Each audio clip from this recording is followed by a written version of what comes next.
Life doesn't hand you a roadmap. You just get a few scars, a couple chances, and the will to try again. Welcome to the American Hustle. I'm Austin Moody, a country artist turned blue-collar businessman, a dad, and a man who's had to start over more times than I can count. This show is for men who refuse to settle, the ones building something real, even when no one's clapping for them. Today's episode is called The Hustle Begins Getting Over Starting Over. Whether you're driving to a job site, sitting in the garage trying to figure life out, or just looking for a little fire to get you back up again, you're in the right place. Let's get to it. I figured on this first one, I would just give you a brief summary of who I am, where I come from, a little bit of my history and what I've done with my life, and how I've went from East Tennessee in a small town, got to Nashville, spent over a decade as a full-time musician in country music, and then had a hard stop in 2020 and had to start over and started a pressure washing business from scratch, turned it into one of the most successful pressure washing companies in Nashville, and how we got to creating the American Hustle podcast. So welcome. This one's called Getting Over Starting Over, because today I want to talk to you about starting over. If you've ever felt like you've had to start over and didn't know how, well, brother, you're in the right place. I grew up in Kingsport, Tennessee, just a farming, blue-collar kind of life. My dad worked at the same chemical plant for 44 years, hired in at 19, and 44 years later, he retired. During that time, he ran a railroad, worked heavy equipment, pressure washed inside of boilers. The guy is tough as nails. His nickname in the plant was the Intimidator. He was all about hard work and just showing up. That's what he did. He showed up, he went to work, he provided, and he came home and farmed. Now, my mom, on the other hand, she was the dreamer. She encouraged everything I wanted to do. She always said, "You can do anything, Austin. Can't's not in your vocabulary." I used to get so annoyed at her. She probably said it a million times when I said, "I can't do this," or whatever. Can't isn't in your vocabulary, Austin. My parents actually got a divorce when I was 13. And if any of you come from a divorced family, you know, once that happens, you live in two different worlds. One side of my world was hard work, be steady, graduate high school, get a job, stick with it, go to work every day, come home, and do it for the rest of your life and retire. There's nothing wrong with that. I'm proud of my dad for what he accomplished in his life, but he also grew up in a different time frame. I think you could go in and do that and walk away sitting pretty. It's just a little bit different now, and we'll talk about that later. But my mom, she was the one that pushed me to dream big and go after whatever I want, even if it didn't make sense. So that's why I'm a little mix of both, I guess. I'm a dreamer who works his ass off. I caught the music bug when I was like 5 or 6, I guess. I begged my parents for a banjo.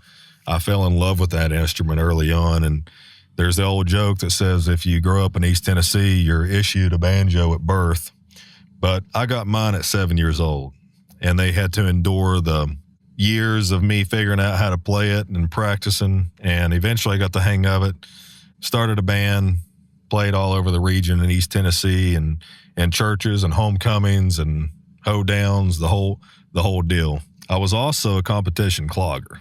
That's something else I wanted to do that my mom got me in, and lo and behold, actually competed as a competition clogger in the AAU Olympics in Detroit, Michigan, the first year they allowed it as a sport.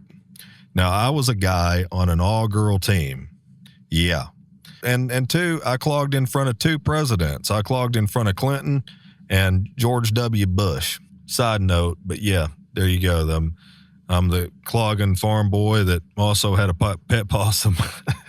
So my country music pedigree was just kind of handed to me.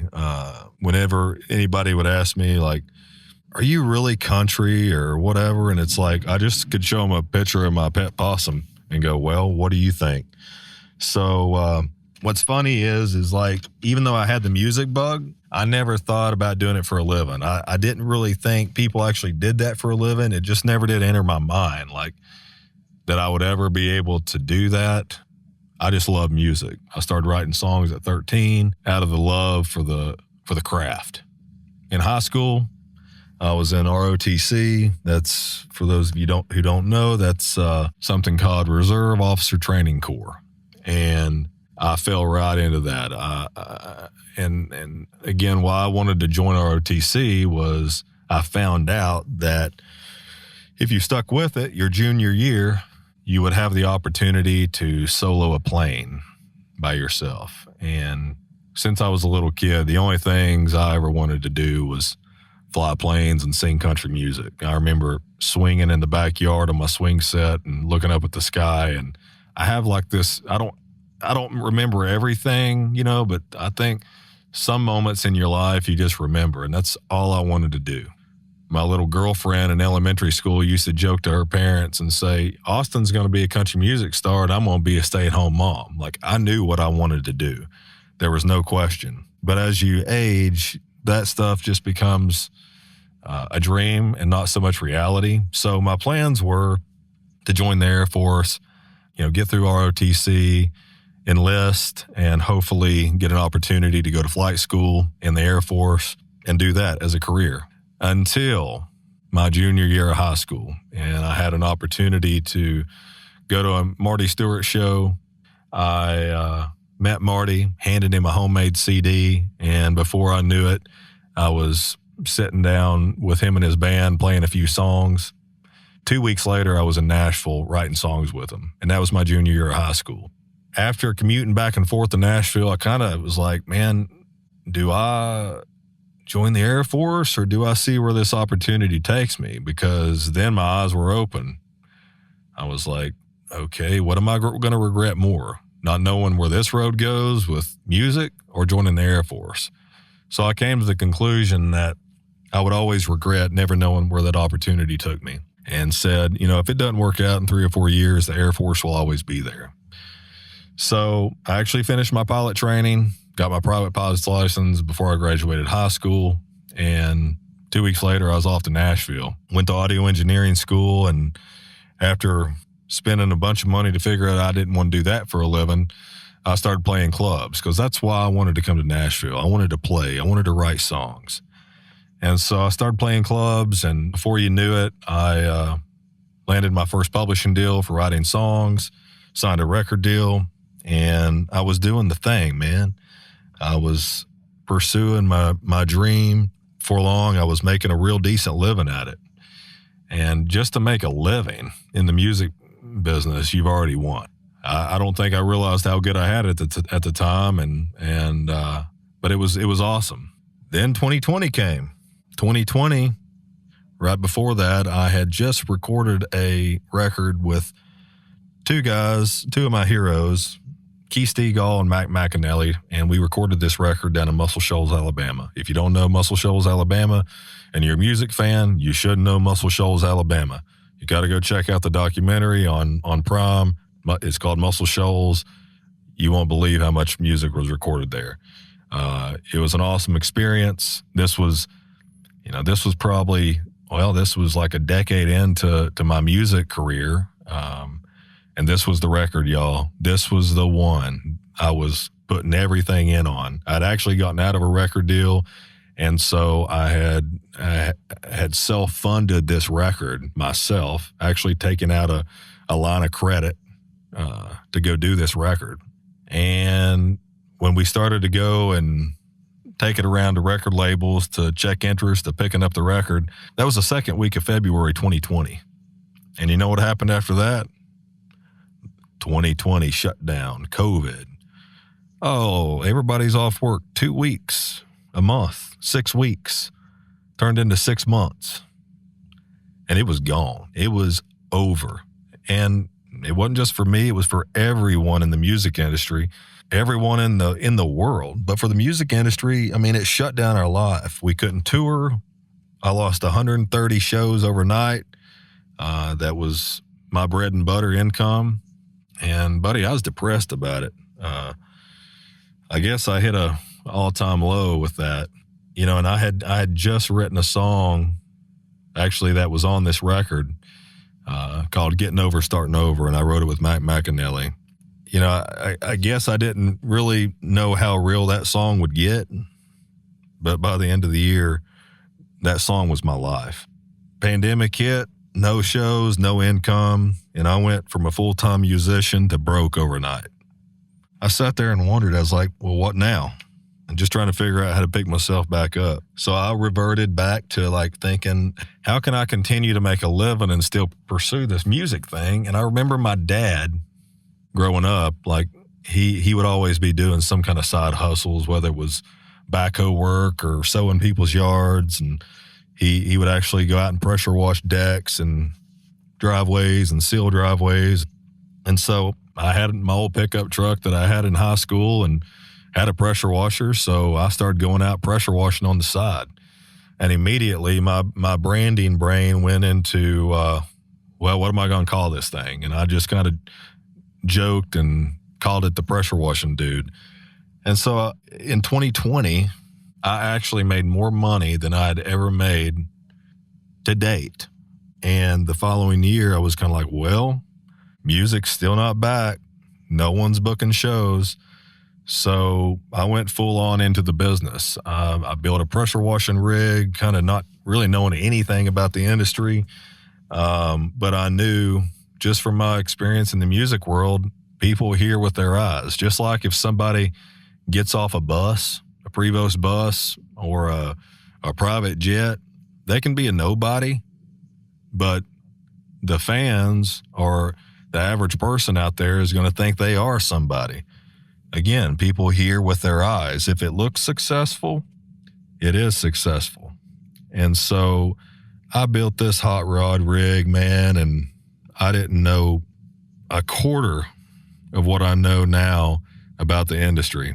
I just knew, hey, I've got to look the part. It's got to look like I know what I'm doing if I'm going to go out here and start this business. So that's what I did. I started pressure washing, and I was still pretty depressed about the whole deal. But I was paying my bills, and I applied lessons that I learned in the music business, like communicating with customers, just like I would communicate with an audience on stage. If you don't believe it, the stuff you're singing, the songs you're singing, if you don't believe the stuff you're doing, then they're not going to believe it either. Branding and image, I'd done that for years in the music industry. I knew how to brand, how to create logos, who to call. The guy that designed the pressure washing dude logo, I actually went to high school with him, but he worked for Big Loud Records. And Big Loud Records is how you know about Morgan Wallen and Florida Georgia Line and all these other massive acts. And so I just used my connections in the business and the creative world to help brand my business and applied everything I've learned in the music business to selling pressure washing and window cleaning. I came about it from a completely different place. 4 years later, it turned into one of the most successful pressure washing companies in Nashville, and we're still growing. It's been such a blessing in my life to be able to build something on my own and still be able to pursue my passion. It's not necessarily I'm chasing a dream now. It's that, hey, I've got a legitimate, great income that I'm able to provide for my daughter, myself, take care of my family, and I'm also able to go play shows. I've got this cool, really badass band I'm in called the Neon High. We go out anytime that shows come up and play. I get to do the thing on my terms. So that's where we're at. You know, it's like writing songs taught me how to listen. Performance taught me how to connect and sell. Touring taught me rejection. Being in the music industry, if you want to learn about rejection, come and try to sneak your way into the music industry and you'll learn a lot about rejection, trust me.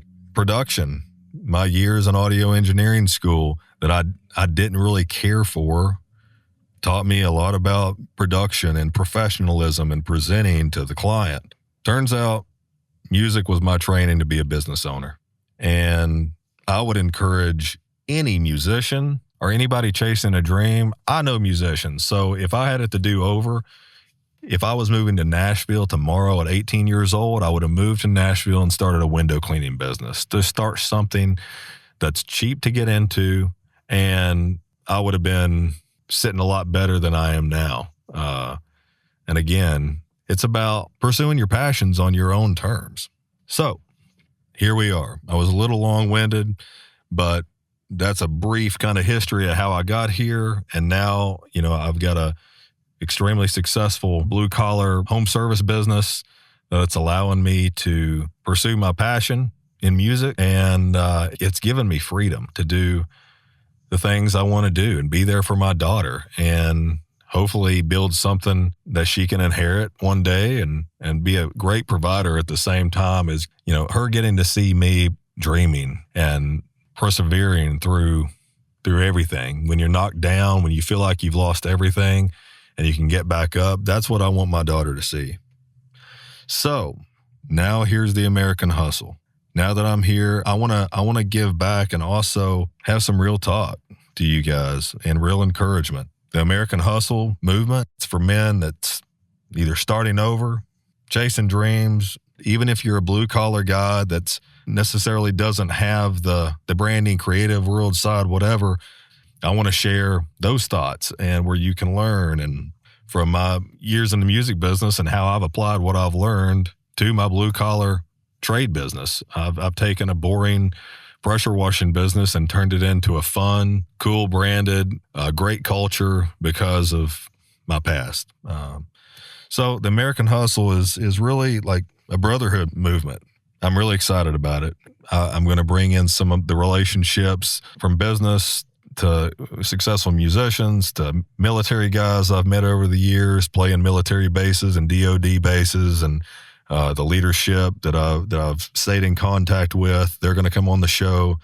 We're going to bring in CEOs. We're going to bring in guys who have started billion-dollar businesses from nothing, and it's going to be really exciting. I hope we can learn together, and I can help you guys out there build what you're trying to build. So if you're starting over, I've been you. You can build a real life. If I can do it, anybody can do it. Like I've told other people, if a banjo picking, clogging, possum owning kid from Kingsport, Tennessee can figure this thing out, so can you. Well, that's it for the first episode of American Hustle. If there's one thing I've learned, it's this. Starting over ain't failure.